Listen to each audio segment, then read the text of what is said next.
In this video, I'm going to be doing some mods to the F40 using free instructions from ReBrickable.com. So let's go. A big thanks to Nick Heim for pointing out that these free instructions exist on ReBrickable.com, and a big thanks to MadDadBricks for posting free instructions. So what are these mods? Well, first, he fixes this unsightly void of not having light covers in the front.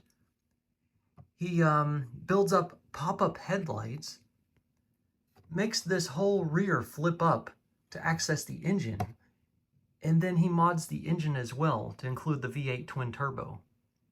So I'm going to do all of that and a little bit more in this video.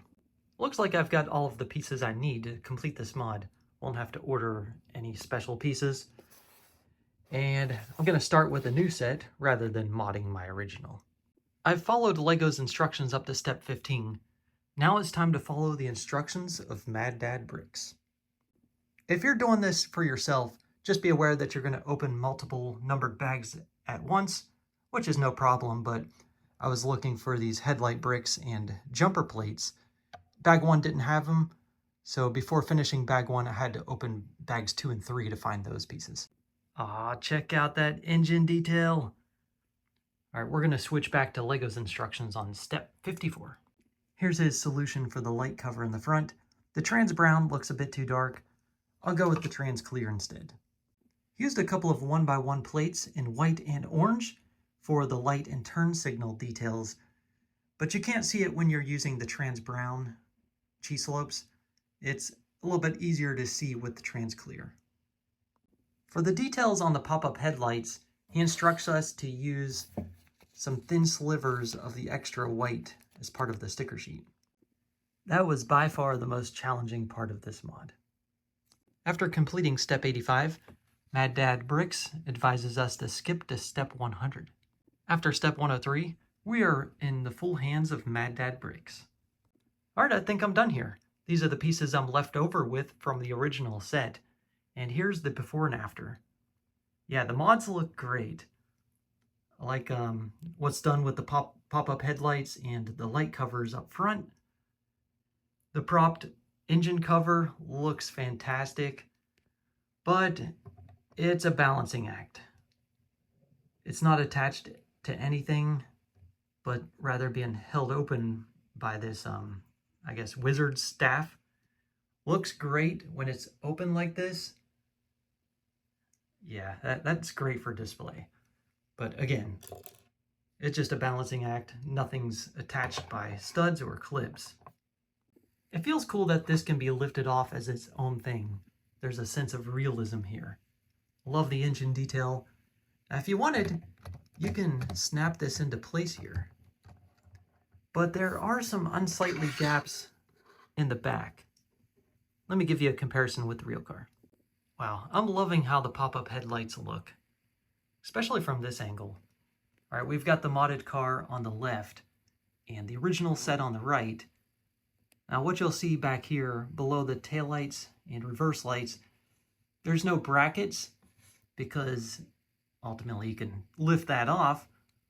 And without those brackets, there's a bit of a gap here of a half plate thickness. And though it doesn't look that bad, it's easy to break off. The corners in the front as well are easy to break off too because they're only attached to one stud. Displayability is good, though you sacrifice playability. And maybe that's not a big deal to you.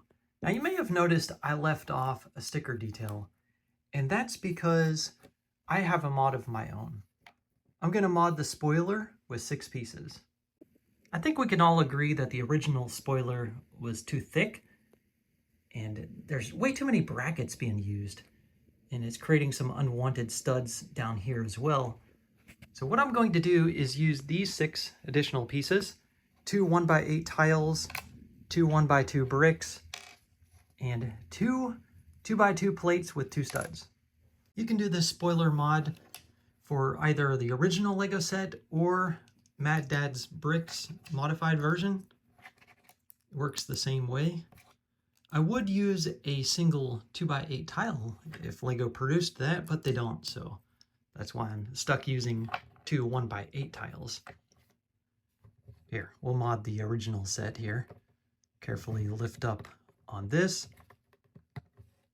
Just take that out and put this one in. There we go. So what do you think about the difference? I think this provides a cleaner look, and it's more simplistic, keeping it simple with only 6 pieces being used versus 9 pieces on the original Lego design. Now, as for that F40 sticker, now it won't fit on the side of that 1x2 brick without some cutting.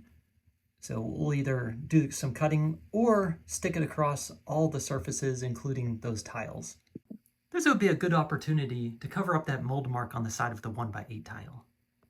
I think that looks pretty good. Let's try switching the modded spoiler over to the modded car. Yeah, that looks really cool.